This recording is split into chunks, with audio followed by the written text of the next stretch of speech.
किसान भाइयों बहनों नमस्कार, स्वागत है आप सभी का कृषि दर्शन के आज के अंक में। मैं हूं आपके साथ ज्योत्सना। कृषि दर्शन एक ऐसा कार्यक्रम है जिसमें हम आपको कृषि जगत से जुड़ी तमाम जानकारियां देते हैं अपने 3 सेगमेंट्स के जरिए, जो कि हैं विज्ञान और किसान, कृषि स्टार्टअप और फार्मिंग इंडिया। इन तीनों ही सेगमेंट्स में होती हैं कुछ ऐसी खास जानकारियां जो कि आपके लिए काफी लाभदायक साबित हो सकती हैं। तो फिर आइए अपने आज के कृषि दर्शन कार्यक्रम की शुरुआत करते हैं।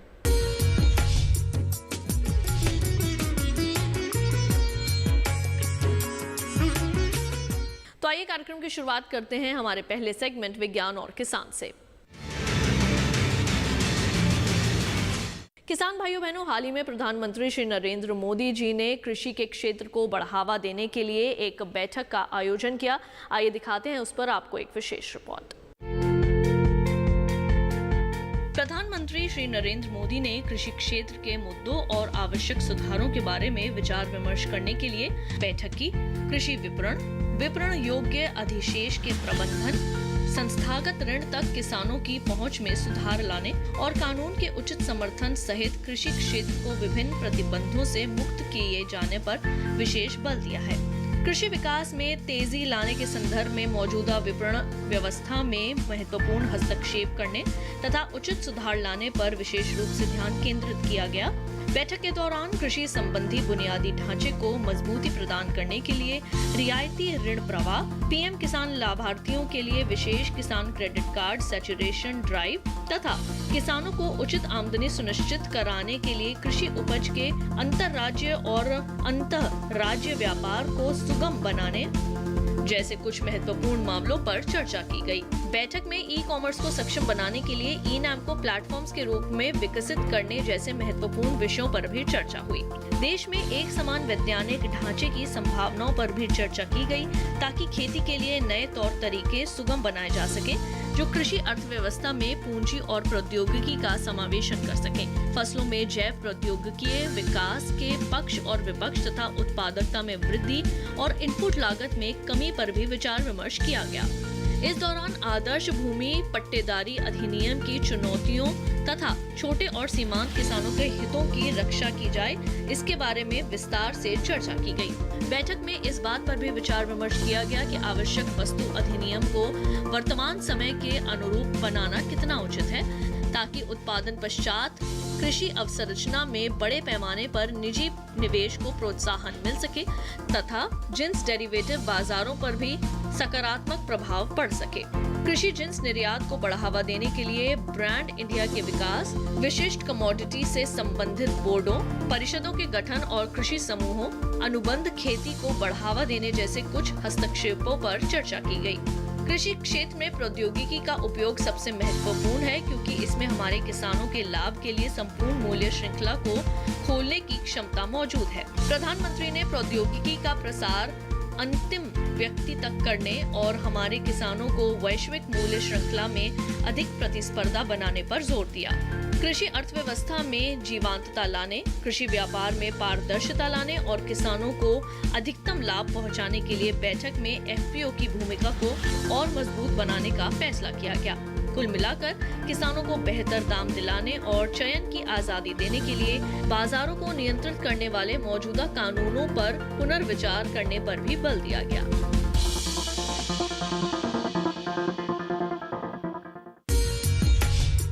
तो अभी आपने देखा सेगमेंट विज्ञान और किसान। इसके साथ ही कार्यक्रम कृषि दर्शन में वक्त हो चला है एक छोटे से ब्रेक का। जल्द लौटेंगे वापस, आप देखते रहिए दूरदर्शन किसान।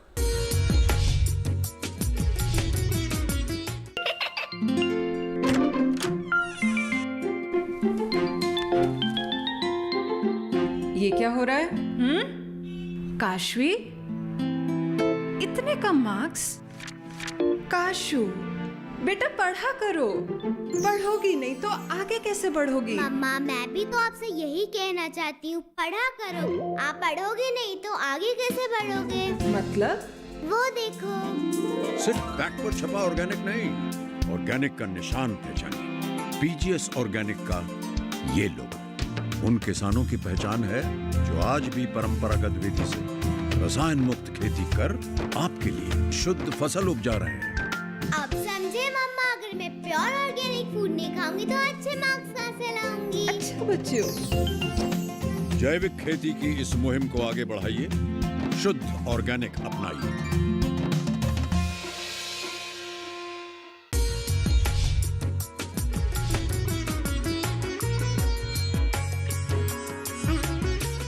ब्रेक के बाद एक बार फिर आप सभी का स्वागत है कार्यक्रम कृषि दर्शन में। आइए कार्यक्रम को बढ़ाते हैं आगे और अब देखते हैं सेगमेंट कृषि स्टार्टअप। किसान भाइयों बहनों, अपने आज के कृषि स्टार्टअप सेगमेंट में एक सफल उद्यमी किसान की कहानी आपके लिए लेकर आए हैं, जिससे कि आप सभी को प्रेरणा मिले।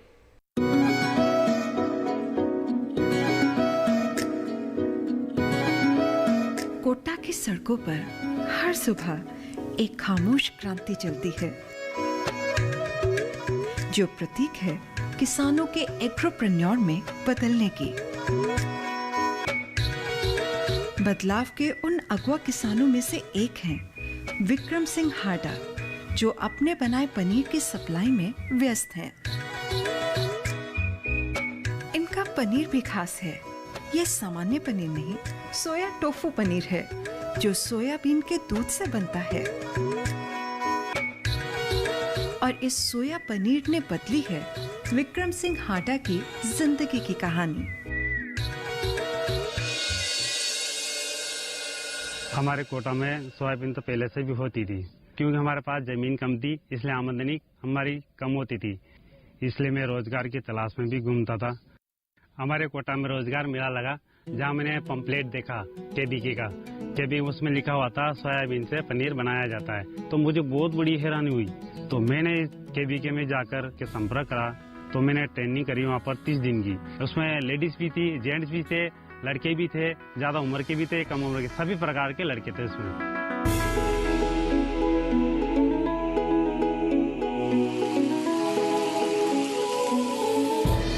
ट्रेनिंग के दौरान हम ये कोशिश करते हैं कि जो भी प्रशिक्षणार्थी हमारे यहाँ आए वो बिल्कुल निपुण होकर जाएं। एक विशेषता और है यहाँ के ट्रेनिंग प्रोग्राम्स की कि निःशुल्क ट्रेनिंग प्रोग्राम्स होते हैं, और ट्रेनिंग के दौरान जो भी इंग्रेडिएंट्स लगते हैं वो भी सेंटर ही प्रोवाइड करता है। हम ये भी जानकारी उनको ट्रेनिंग के दौरान देते हैं कि FSSAI नंबर उनके प्रोडक्ट का food security and standard authority of India से किस तरह रजिस्ट्रेशन कराया जाएगा। इस विभाग के अधिकारियों के लेक्चर भी हम कराते हैं, बैंक के अधिकारियों के लेक्चर कराते हैं, ताकि उनको ये जानकारी मिले कि हम लोन किस तरह से ले सकते हैं। ट्रेनिंग के दौरान हम विशेष तौर से ध्यान इस बात का देते हैं कि गुणवत्तापूर्ण उत्पाद तैयार हों। उसके लिए हम WHO से रिकॉग्नाइज्ड ही कलर और एसेंस इस्तेमाल करने के लिए उनको प्रेरित करते हैं। साथ ही हम मेजरमेंट बिल्कुल सही होना चाहिए ये बताते हैं। फिर उनको measuring glass, measuring spoon, measuring cup उनका इस्तेमाल करना सिखाते हैं, ताकि बहुत प्रिसाइज और सही तरीके से वो अपने प्रोडक्ट को डेवलप करें। जब उनका प्रोडक्ट डेवलप हो जाए तब उसकी मार्केटिंग किस तरीके से हो, उसकी लेबलिंग किस तरीके से तैयार करनी है, पैकेजिंग किस तरीके से होनी चाहिए, जो कि मार्केटिंग की बहुत इम्पोर्टेंट एस्पेक्ट है। तो हमारा यही उद्देश्य रहता है कि हम किसान को, यूथ को वैल्यू एडिशन सिखाएं। जो भी यहाँ पर उत्पादित होता है उसके वो मल्टी प्रोडक्ट्स बनाएं। तो उन्होंने मुझे वहाँ पर सोया टोफू पनीर बनाना सिखाया और गुलाब जामुन बनाना सिखाया, सोयाबीन के हलवा भी इसका बनाना सिखाया, कचौरी बनाना सिखाया, उन्होंने बिस्कुट बनाना सिखाया, वड़ी बनाना सिखाया। इसका ऐसे बहुत सारे आइटम उनको बनाना बताया। विक्रम सिंह हाडा कृषि विज्ञान केंद्र में 1 महीने की ट्रेनिंग लेने लगे, तो वहाँ उन्हें संभावनाओं की एक अलग दुनिया नजर आई। इसमें से मैंने को एक चीज को चुनना था, क्योंकि मेरे जो फसल भी मेरे काम आ जाए और उससे मैं अच्छा बिजनेस भी चला सकूं। वो हमारे यहाँ सोयाबीन थी, तो इसलिए मैंने सोयाबीन के टोफू पनीर को चुना था। तो बस अब जरूरत थी पनीर बनाने वाली मशीन की। कीमत पूछा मैडम से, मैं प्लांट कितने का आता है? तो मैडम बोला आप ये जाओ, अम्बाला में इसका प्लांट बनता है, वहाँ जा आप संपर्क कर लो। मैं अम्बाला गया, वहाँ जाकर मैंने संपर्क किया, तो हम लोग वहाँ से 3 लाख का प्लांट लेकर आए। विक्रम सिंह हाडा ने पनीर बनाने के लिए प्रशिक्षण लिया और मशीन भी आ गई, लेकिन बीजों से दूध निकालना और फिर पनीर बनाना थोड़ा अजीब लगता है ना। आइए जानते हैं कैसे बनता है सोया पनीर। स्टार्टिंग में हम पहले क्या करते हैं, सोयाबीन को 5 घंटा गलाते हैं कि 1 किलो सोयाबीन के अंदर 5 लीटर का पानी का अनुपात रखते हैं। उसको सोयाबीन के साथ पिसाई करके सोया मिल्क तैयार करते हैं।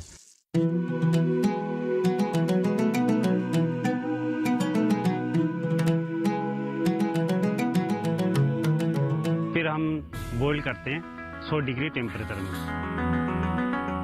हम उसको दूध को बाहर निकालते हैं। बाहर निकालने के बाद उसको हम सार्ट्रिक एसिड से फाड़ लेते हैं। फाड़ने के बाद रेशा बनता है, उसका पानी बाहर निकाल देते हैं और रेशा को कपड़े में बांध के हम टोपू प्रेस हमारे पास है, जिसमें टोपू प्रेस के साथ प्रेस करते हैं 10 मिनट में। उसको 30 मिनट में हम खोल लेते हैं। खोलने के बाद उसको हम पानी में ठंडा करने के लिए छोड़ देते हैं। फिर उसमें से निकाल के हम अगर स्टोर रखना हो तो फ्रिज के अंदर रख देते हैं, या फिर हम ताजा माल कस्टमर को दे देते हैं। मैं मैच चलाता हूँ इंजीनियरिंग कॉलेज में। मैच के अंदर हम पनीर यूज करते हैं, सोया पनीर, और पनीर का आइटम बनाते हैं हम। पनीर पराठा है, चिल्ली पनीर है, मटर पनीर है, शाही पनीर है, ये सारी चीज़ें बनाते हैं। और ये पनीर जो हम ले जाते हैं हमारे सामने ही बनता है और कोई मिलावट होता नहीं है इसमें, और बच्चे सब खूब पसंद करते हैं। यहाँ से मैं सोया पनीर खरीदता हूँ। 100 से 150 किलो पनीर हमारा डेली का लगता है। और यहाँ पनीर मैं इसलिए खरीदता हूँ, पहले बाहर से खरीदता था तो मुझे कंप्लेन आती थी, लेकिन जब से 5 साल हो गया यहाँ से खरीदते हुए कोई कंप्लेन नहीं आई, बच्चे पसंद करते हैं। टोफू पनीर का जायका अब ज़बानों पर चढ़ने लगा है। पर क्या टोफू पनीर भी उतना ही पौष्टिक है जितना कि सामान्य डेयरी वाला पनीर? सोयाबीन में 40% प्रोटीन और 20% तेल की मात्रा होती है। सोयाबीन का पनीर है, उसमें जो गाय भैंस का दूध है उसके बजाय शुगर की मात्रा कम होती है और कोलेस्ट्रॉल की मात्रा नील होती है। इसके साथ साथ फैट भी कम होता है। इसकी जो प्रोटीन की गुणवत्ता है वो बहुत अच्छी होती है और इसमें कुछ मिनरल्स, आवश्यक अमीनो एसिड्स और विटामिन भी पाए जाते हैं। तो ये जो डायबिटिक और हार्ट पेशेंट हैं इनके लिए ये काफी लाभदायक होता है। कृषि विश्वविद्यालय कोटा RKVY योजना के तहत विभिन्न किसानों को उन्नत किस्म के बीज प्रोवाइड कराता है। इन किस्मों में कीट एवं बीमारियां कम लगती हैं तथा अच्छा उत्पादन मिलता है। राष्ट्रीय कृषि विकास योजना के तहत KVK कोटा में चलाए जा रहे इन ट्रेनिंग प्रोग्राम्स ने विक्रम सिंह जैसे किसानों को एग्रोप्रेन्योर में बदल दिया। कभी रोजगार की तलाश में रहे विक्रम सिंह आज खुद रोजगार देने वाले बन गए हैं। आज मेरे पास मेरे प्लांट में 4 वर्कर भी काम करते हैं जो मेरे ही किसान भाई के बेटे हैं, जिनको मैंने रोजगार दे रखा है। आज हम अच्छा बेस्ट क्वालिटी का सोया पनीर बना के बेच रहे हैं। 150 से 200 किलो सोया पनीर हमारा बिक जाता है रोज डेली। अच्छा पैसा मुनाफा कमा लेता हूँ, 60-80 हज़ार रुपये, जिससे मेरा जीवन यापन अच्छा चल रहा है।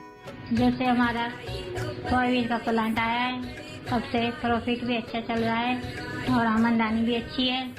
और 15 लाख हमने मकान ले लिया और ऊपर रहने के लिए 5 लाख का बना लिया।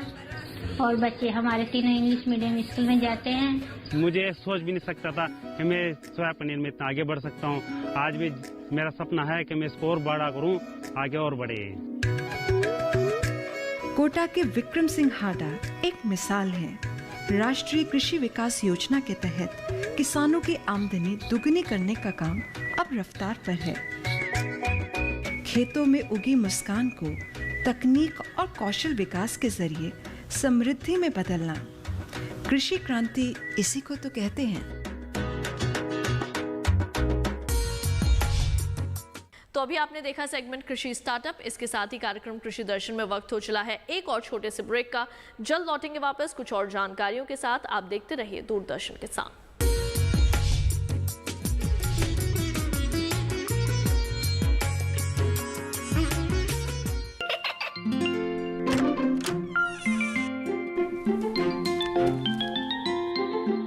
ये क्या हो रहा है? काशवी, इतने कम मार्क्स?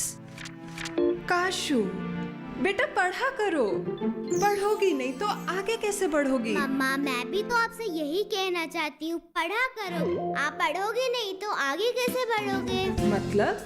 वो देखो सिर्फ बैक पर छपा ऑर्गेनिक नहीं, ऑर्गेनिक का निशान पहचानिए। पीजीएस ऑर्गेनिक का ये लोगो उन किसानों की पहचान है जो आज भी परंपरागत विधि से रसायन मुक्त खेती कर आपके लिए शुद्ध फसल उपजा रहे हैं। अब समझे मम्मा, अगर मैं प्योर ऑर्गेनिक फूड नहीं खाऊंगी तो अच्छे मार्क्स कहाँ से लाऊंगी? अच्छा बच्चों, जैविक खेती की इस मुहिम को आगे बढ़ाइए, शुद्ध ऑर्गेनिक अपनाइए।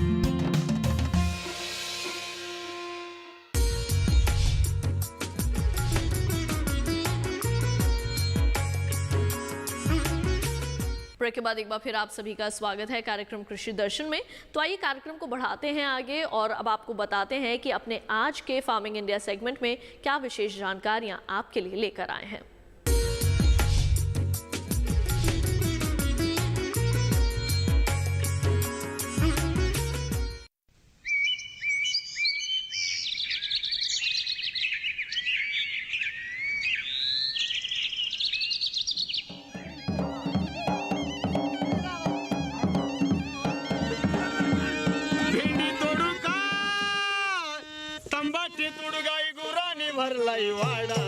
ये मराठी लोकगीत फिजाओं में खुशियों की दमक बिखेर रहा है। किसान की उल्लास भरी तान बता रही है कि महाराष्ट्र के सतारा जिले के तालुका फलटन की मिट्टी ने एक बार फिर से सोना उगला है। हरियाली की चादर ओढ़े धरती को इस कदर समृद्ध बनाने का श्रेय जाता है केंद्र सरकार की पहल राष्ट्रीय कृषि विकास योजना को।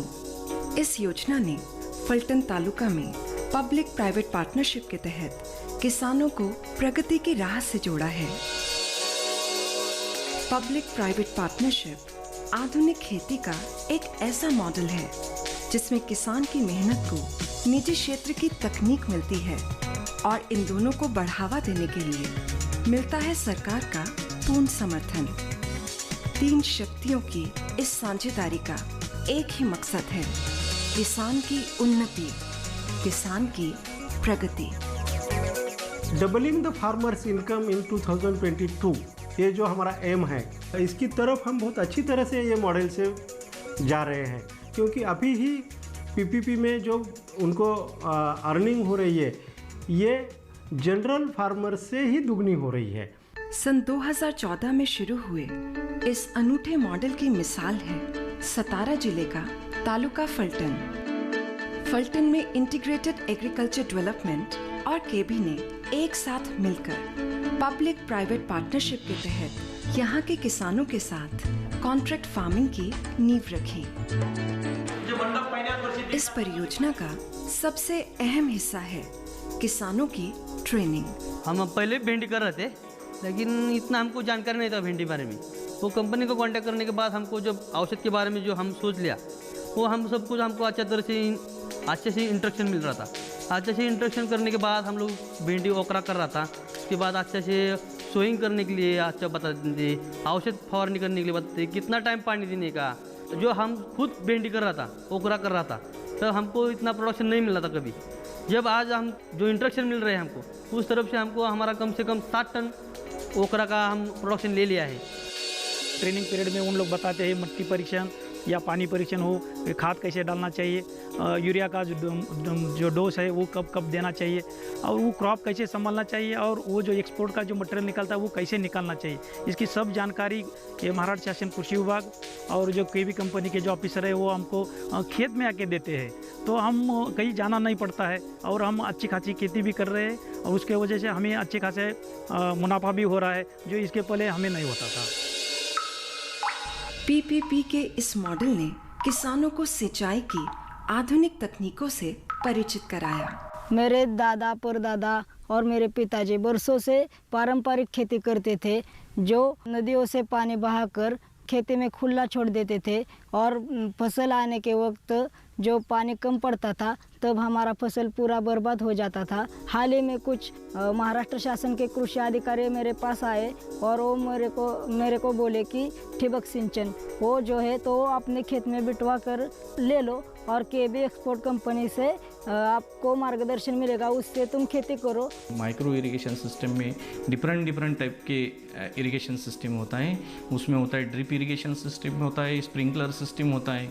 तो जनरली जब हम लेडी फिंगर एक्सपोर्ट करते हैं, भिंडी एक्सपोर्ट करते हैं, तब फार्मर को एक्चुअल ड्रिप इरिगेशन सिस्टम बनाना पड़ता है, जिसके वजह से इफ़िशिएंट यूज़ ऑफ वाटर भी होता है और क्वालिटी प्रोड्यूस भी मिल जाता है। सरकार ने मेरे को लगभग 50% की सब्सिडी दे दी, तो मैं उससे खेती में ठिबक सिंचन लगवा पाया। जो आप देख सकते हैं मेरे खेत इसमें हरे भरे हैं। कम खर्च में मैं अच्छी खेती कर पाता हूँ और उससे जो अधिक मुनाफा मिलता है उससे मैं बहुत खुश हूँ। अब फलटन में हर बूंद अधिक फसल का नारा असलियत में देखा जा सकता है। पीपीपी की पहल से अब किसान अपने खेतों में मल्चिंग जैसी आधुनिक तकनीक का इस्तेमाल कर रहे हैं। राष्ट्रीय कृषि विकास योजना का पीपीपी IAT मॉडल कृषि में बदलाव की नई उम्मीद है। एक ऐसा आयाम है जो लोकल और ग्लोबल की दूरी कम कर किसान के परिवार को समृद्धि की राह से जोड़ता है। राष्ट्रीय कृषि विकास योजना और केबी का ये मॉडल इस बात की उम्दा मिसाल है कि यदि निजी भागीदार खेती में निवेश के लिए आगे आएं, तो भारत का कृषि परिदृश्य पूरी तरह बदल सकता है।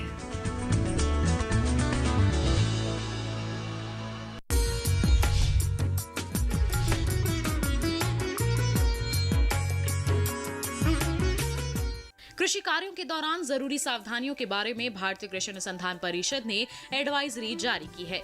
परिषद का कहना है कि फसलों की कटाई या मड़ाई के दौरान एक दूसरे से पर्याप्त दूरी बनाए रखें, चेहरे पर हर समय मास्क लगाए रखें और अपने हाथ बार बार साबुन से अच्छी तरह धोते रहें।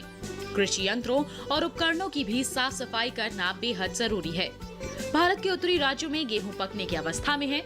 इसकी कटाई में इस्तेमाल होने वाली कंबाइन मशीन को रोक टोक के बिना कहीं भी लाया ले जाया जा सकता है, बल्कि इस मशीन को एक राज्य से दूसरे राज्य ले जाने की अनुमति भी केंद्र सरकार दे चुकी है। गेहूं के अलावा सरसों भी उत्तर भारत में रबी सीजन की महत्वपूर्ण फसल है। इसकी हाथ से कटाई और कटी फसल की मड़ाई का काम जोरों पर है। ऐसे में किसानों और श्रमिकों को साफ सफाई का खास ध्यान रखना होगा। इस समय मसूर और मक्का की कटाई जबकि मिर्च की तुड़ाई का काम जारी है, चना भी पकने को तैयार है। फसलों की कटाई या तुड़ाई के दौरान बेहतर होगा कि 4 से 5 फीट की पट्टियों में काम करें। एक पट्टी में एक ही श्रमिक काम करे। इस तरह श्रमिकों के बीच पर्याप्त दूरी बनी रहेगी। खेत में एक साथ बहुत सारे श्रमिक न लगाए जाएं, बल्कि उन्हें अलग अलग दिन या अलग अलग समय पर खेतों में भेजा जाए। जहां तक संभव हो किसी परिचित को ही खेतों में काम के लिए लगाएं। किसी अनजान व्यक्ति को काम न करने दें ताकि वे इस महामारी का कारण न बन सके। इसी तरह जहां तक संभव हो कृषि कार्य मशीनों या उपकरणों से किए जाएं, न कि हाथों से। केवल उपयुक्त व्यक्ति को ही यंत्रों को चलाने दिया जाए। यंत्रों को इस्तेमाल करने से पहले और कार्य करने के दौरान बार बार सैनिटाइज करें। खलिहानों में फसल को छोटे छोटे ढेरों में इकट्ठा करें, जिनके बीच दूरी 3 से 4 फीट हो।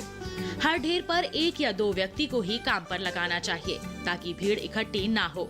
कटी मक्का और खुदी हुई मूंगफली की मड़ाई के लिए लगाई गई मशीनों की उचित साफ सफाई रखें। मशीनों या उनके पुर्जों को छूने के बाद साबुन से हाथ जरूर धोएं।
तो किसान भाइयों बहनों, आप सभी से इसके साथ एक छोटा सा निवेदन है कि अपने स्वास्थ्य का पूर्ण रूप से ख्याल रखें, ICAR के दिशा निर्देशों का पालन करते रहें और इसके साथ ही अपने हाथों को और अपने कृषि उपकरणों को समय समय पर साबुन के पानी से सैनिटाइज करते रहें, उनको धोते रहें।